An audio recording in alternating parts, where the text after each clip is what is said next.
राकेश पाठक sir, आपके पास आता हूँ। सर, ये जो एग्जिट पोल्स जिनको लेकर के कल से लगातार चर्चा हो रही है, बहुत सारी बातें आपने भी कही है कल से अभी तक। सर, क्या ये जो एग्जिट पोल आया है, माना जाए कि ये एग्जिट पोल रिजल्ट कम है, रिजल्ट के पहले वाली तस्वीर बनाने की कोशिश कम है, कंफ्यूजन ज्यादा है? क्या इसने ज्यादा कंफ्यूजन क्रिएट कर दिया है? देखिए राम प्रकाश जी, मुझे लगता है कि कंफ्यूजन तो खुद इन सर्वे करने वालों को, एग्जिट पोल करने वालों को, स्वयं उनको भी है। एक वीडियो हमारा आपने देखा, हम सब ने देखा, जिसमें एक बड़े चैनल के editor in chief, editorial advisor उस एजेंसी के मालिक से सवाल कर रहे हैं कि हमको गालियां सुननी पड़ेगी अगर ये आंकड़े आप ऐसे दिखा दोगे तो। यानी उन्हें खुद भरोसा नहीं है जो वे आंकड़े दुनिया को और देश को दिखाना चाहते हैं। दूसरी बात क्या है कि हमारे देश में एग्जिट पोल, खास तौर से देखिए, ओपिनियन पोल और एग्जिट पोल में फर्क है। ओपिनियन पोल में तो हो सकता है मतदाता अपने मन की बात वैसे बता दे, लेकिन जब वो वोट डालकर बाहर निकलता है, और आप हमारे यहाँ जो भी मैकेनिज्म है इसका, ओपिनियन एग्जिट पोल्स का, दावा किया जाता है कि बहुत साइंटिफिक तौर तरीके से होता है। हमारे यहाँ जो पूरा मामला यूरोप अमेरिका से आया है, लेकिन क्या सचमुच में भारत का मतदाता वोट देने के बाद अपनी गोपनीयता भंग करने को तैयार होता है? आप उससे जो फॉर्म भरवा रहे हैं और आपने एक जो नकली मतदान केंद्र बना के उसमें डलवा रहे हैं, या सवाल पूछ रहे हैं, या टेलीफोन पर पूछ रहे हैं, मुझे ऐसा नहीं लगता। आज के दौर में बहुत स्पष्ट कोई ऐसा नहीं बताता होगा। तो एक बात तो ये है इसमें। दूसरे, सैंपल साइज। आखिर आपके इस एग्जिट पोल का सैंपल साइज कितना बड़ा है, कितने लोगों से आपने बात की है? मध्य प्रदेश जैसे राज्य में, राजस्थान जैसे राज्य में, इतने बड़े राज्य हैं ये, हम खुद नहीं पूरे चुनाव अभियान में कहीं पहुंच पाते, पत्रकार भी सब जगह नहीं पहुंच पाते। सर्वे एजेंसीज के पास कितने कर्मचारी हैं, कितना उनका बजट है, कितने लोगों से उन्होंने बात की? तो एक सवाल सैंपल्स के साइज पर भी आता है। फिर भी हम मान लेते हैं कि अगर उन्होंने ये सब किया, तो ये कैसे संभव है कि एक ही राज्य में हर एजेंसी अलग अलग आंकड़े पेश कर रही है? अच्छा, उसमें भी अंतर कितना? आरपीजी 2, 4, 5 का प्लस माइनस तो हम समझ सकते हैं, 5 सीटों तक का मान सकते हैं, अधिकतम आप 10 सीटों का मान लीजिए। लेकिन अगर आपके एग्जिट पोल में 20-20 सीटों का फर्क आ रहा है, तो ये प्लस माइनस 20 क्या होता है? ऐसे तो कोई नाबालिग बच्चा ही बता देगा। मध्य प्रदेश में चुनाव हो रहे हैं, स्कूल वाले बच्चे से जिसने वोट न दिया हो, उसको मताधिकार भी अभी नहीं मिला हो, उससे पूछ के बता दीजिए, बेटा 230 सीटें हैं, कौन जीत सकता है बीजेपी कांग्रेस में से? वो कोई भी आंकड़ा बता देगा 20 के हेरफेर में। क्या फर्क पड़ रहा है? कोई सामान्य नागरिक बता देगा। तो इनकी विश्वसनीयता हमेशा से संदेह के घेरे में है। जहां तक इन एजेंसीज के स्ट्राइक रेट का प्रश्न है कि कितने इनके दावे या आंकड़े अब तक के सही साबित हुए, तो कई बार ऐसा लगता है कि बिल्कुल ठीक साबित होते हैं, चाहे वो एक्सेस माई इंडिया है या सी वोटर है, पर कई बार गलत भी तो साबित हुए हैं, उन्हें क्यों हम भूल जाते हैं? इसी एजेंसी ने पश्चिम बंगाल के चुनाव में ममता बनर्जी और उनकी पार्टी को जितनी सीटें बताई थी, उससे तो 90 सीटें ज्यादा मिली थी, 80 सीटें ज्यादा मिली थी। हरियाणा के चुनाव में ज्यादातर सर्वे एजेंसी ने माफ कीजिए, एग्जिट पोल में कांग्रेस को 3 सीटें बताई थी, कांग्रेस 30 सीटें हासिल कर बैठी थी। 2018 में छत्तीसगढ़ के चुनाव में कोई पार्टी कांग्रेस की सरकार नहीं बना, कोई एजेंसी बना रही नहीं कांग्रेस की सरकार, वहां तो कांग्रेस की सरकार बन गई। मुझे ऐसा लगता है कि ये सिर्फ एक मनोरंजन का साधन मानकर अब एग्जिट पोल को चलना चाहिए। और अंतिम बात, इन एजेंसीज के अलावा जो राज्यों में काम करने वाले वर्षों से सक्रिय बड़े अखबार समूह हैं, मैं नाम लेकर कह रहा हूं, दैनिक भास्कर देश का सबसे बड़ा अखबार होने का दावा करता है। उसके संवाददाता तो मध्य प्रदेश में हर गांव, तहसील, जिला, किस जगह नहीं है बताइए? उनके जो स्ट्रिंगर हैं, उनके मुफस्सिल संवाददाता हर जगह हैं। उनका सर्वे कह रहा है कांग्रेस 220 से ज्यादा सीटें लेकर सरकार बना रही है।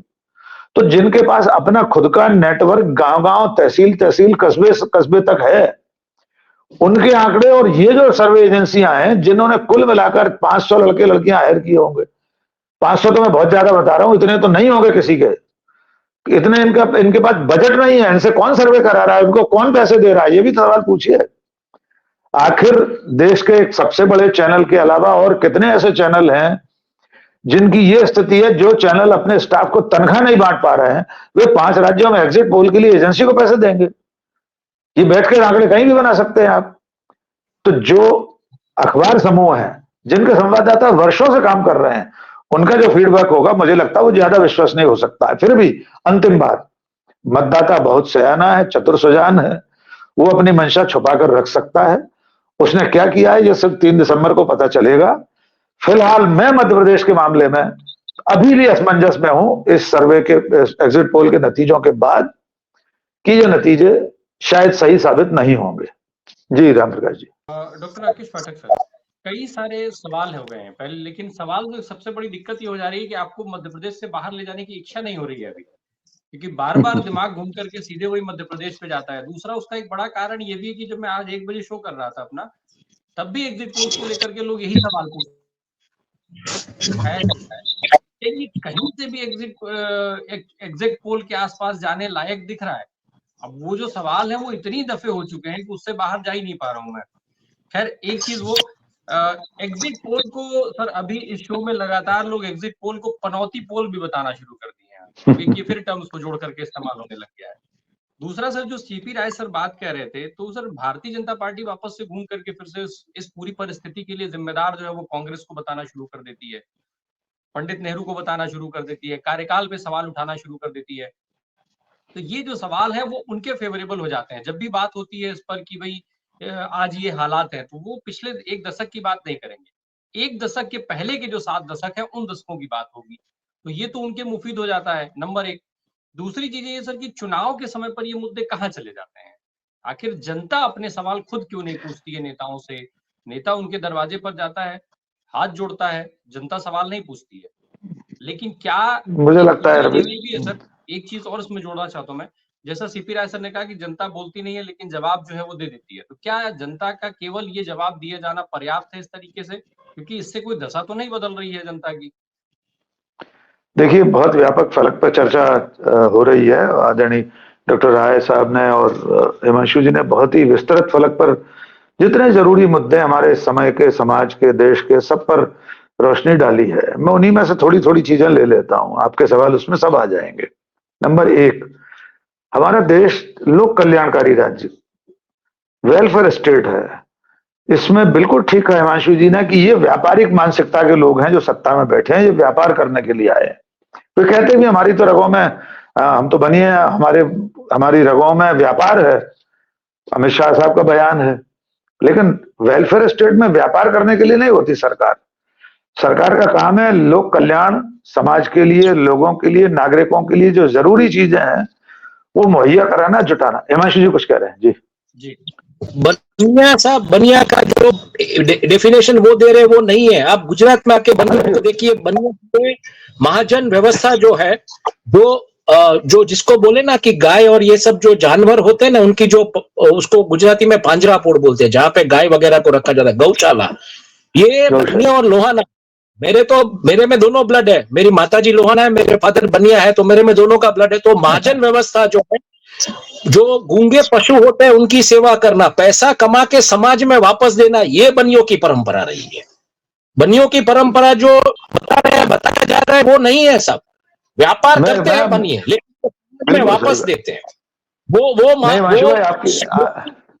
बेटी की और महाजन की परंपरा है, वो अलग डेफिनेशन है ये जो दे रहे हैं। ये वही हम उसी की बात कर रहे हैं। मैं आपकी पूरी बातों से सहमत हूं, लेकिन हम इस वक्त जो लोग भाग्य विधाता बने हुए हैं देश के, हम तो उन्हीं की बात करेंगे। वे कोई गांधी वाले बनिया तो है नहीं, वे तो गांधी को भी वैसा बनिया बता देते हैं, हमारे आपके गांधी को। खैर, आपने पूछा जनता के मुद्दों पर जनता और किस तरह रिएक्ट कर सकती है। देखिए, 2 आपको उदाहरण देता हूं। एक तो हालिया चुनाव कर्नाटक और हिमाचल प्रदेश का, पूरे हिंदू बहुल राज्य हैं दोनों। हिमाचल में तो 2% मुसलमान नहीं है, कर्नाटक में भी बहुत कम प्रतिशत है मुसलमानों का। भारतीय जनता पार्टी ने क्या किया, प्रधानमंत्री और गृह मंत्री ने क्या किया? पूरे 5 साल कर्नाटक में राष्ट्रीय स्वयंसेवक संघ, उनके आनुषंगिक संगठन हिजाब का मुद्दा गरमाते रहे, कहीं मदरसों का मुद्दा, कहीं और चीजों का। प्रधानमंत्री ने वहां बजरंगबली की तुलना बजरंग दल से कर दी। अमित शाह ने कह दिया अगर कांग्रेस की सरकार आएगी तो दंगे होंगे। इसके बावजूद जनता जो कर सकती थी, जो डॉक्टर राय कह रहे हैं, जनता ने अपना जवाब दे दिया कि हमको आपके इन मुद्दों से कोई लेना देना नहीं, हिंदू मुसलमान से। हमको नहीं बजरंग दल और बजरंग बली की तुलना करना, हमको रोजगार चाहिए, हमको कांग्रेस के संकल्प पत्र में जो वादे किए जा रहे हैं वो चाहिए। अगर वो देंगे, डिलीवरी होगी, तो आगे उन पर विचार किया जाएगा। कांग्रेस ने हिमाचल और कर्नाटक में जो उनके वादे थे उनको पूरे करने की कोशिश की। राजस्थान में भी चिरंजीवी योजना, चिरंजीवी आयुष्मान योजना, कितनी बड़ी योजना, 25 लाख रुपए का फ्री इलाज बीपीएल धारकों का, और उससे ऊपर वालों को 800 रुपए जमा करना है, बाकी इलाज फ्री। तो जनता ने अपनी अपेक्षाएं बता दी हैं अब लोगों को, लेकिन भारतीय जनता पार्टी या सत्ता में बैठे लोग इसको समझना नहीं चाह रहे हैं। यही वजह है कि मध्य प्रदेश तक में प्रधानमंत्री ने राजस्थान के उस हत्याकांड का उल्लेख किया, कन्हैया लाल का उस पर कलम करने वाले, कि प्रधानमंत्री ने मध्य प्रदेश में कहा, हिमांशु भाई, कि अगर कांग्रेस की सरकार आ गई तो यहां भी सर तन से जुदा के नारे लगेंगे।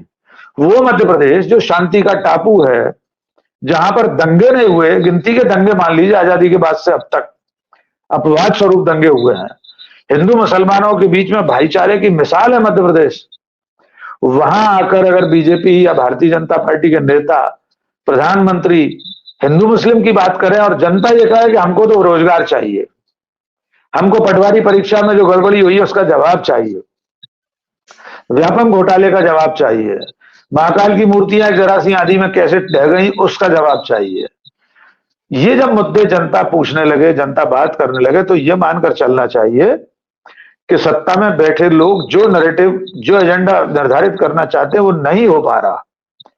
मैं अभी चुनाव नतीजों पर कोई स्पष्ट बात नहीं करूंगा, क्योंकि जिस तरह आप सब लोगों का कंफ्यूज है, असमंजस में, कल के एग्जिट पोल्स के बाद लगभग थोड़ा बहुत मैं भी हूं, लेकिन मैं उन पर भरोसा नहीं करता। मैं उसे मनोरंजन का साधन मान लेता हूं कि एग्जिट पोल एक खेल है, खेलते रहिए, 3 तारीख को मालूम हो जाएगा। लेकिन मध्य प्रदेश में जनता ने असली मुद्दों पर बात की है। यहां राय साहब बीजेपी के प्रदेश अध्यक्ष प्रेस कॉन्फ्रेंस करके हमास पर बात कर रहे हैं, इजराइल और फिलिस्तीन पर बात कर रहे हैं कि कांग्रेस हमास की समर्थक है। जनता कह रही, भाई ये बताओ कि पटवारी परीक्षा में गड़बड़ी कैसे हुई, नर्सिंग घोटाला इतना बड़ा सीबीआई जांच कर रही है, कागजों में कॉलेज चल रहे हैं नर्सिंग के, उसका जवाब दीजिए।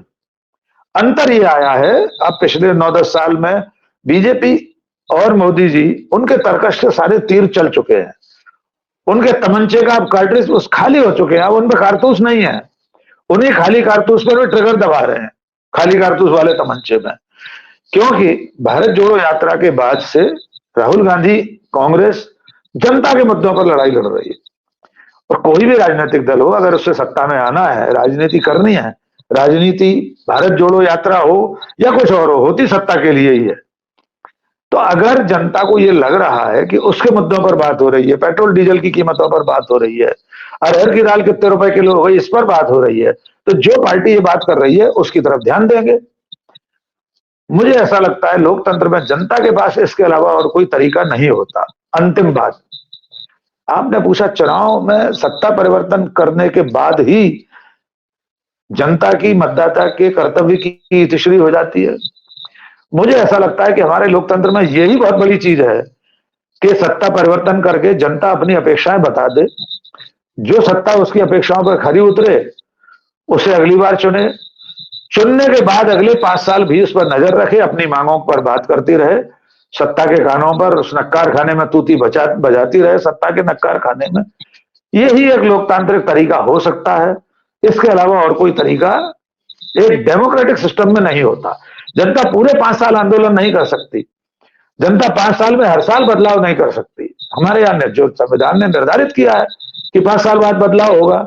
हाँ, अगर आप बीच में खरीद फरोख्त से, किसी और तरीके से, ब्लैकमेलिंग से सरकार गिरा देते हैं, तो ये भी जनता को तय करना है कि उसे इस तरह के लोगों को फिर से चुनना है कि नहीं चुनना, क्योंकि जनता ने तो 5 साल के लिए सरकार चुनी थी, उसका जनादेश तो 5 साल के लिए किसी पार्टी, किसी व्यक्ति, किसी विचारधारा के लिए था, और दूसरी विचारधारा के लोगों ने, दूसरी पार्टी ने सरकार गिरा दी। ये जो बीच में व्यवधान आएगा, इसका जवाब देना भी जनता का ही काम है। हम और आप तो मीडिया के लोग हैं, हम सिर्फ याद दिला सकते हैं, हम लोग वॉच डॉग हैं, हम आवाज लगा सकते हैं, चौकीदार हैं, जागते रहो, तो आज भी हम कर रहे हैं। हमें किसी पार्टी, किसी दल से कोई लेना देना नहीं है। तो लगातार 5 साल जनता आंदोलन नहीं कर सकती। जनता तो 5 साल में एक बार यही आंदोलन है उसके लिए। तो वोट देने जाना ही एक आंदोलन है लोकतंत्र में। इसके जरिए अपना फैसला वो सुना देती है। 3 दिसंबर को पता चल जाएगा कि ये एग्जिट पोल सही है या ये सिरे से खारिज करने लायक है। जी राम प्रकाश।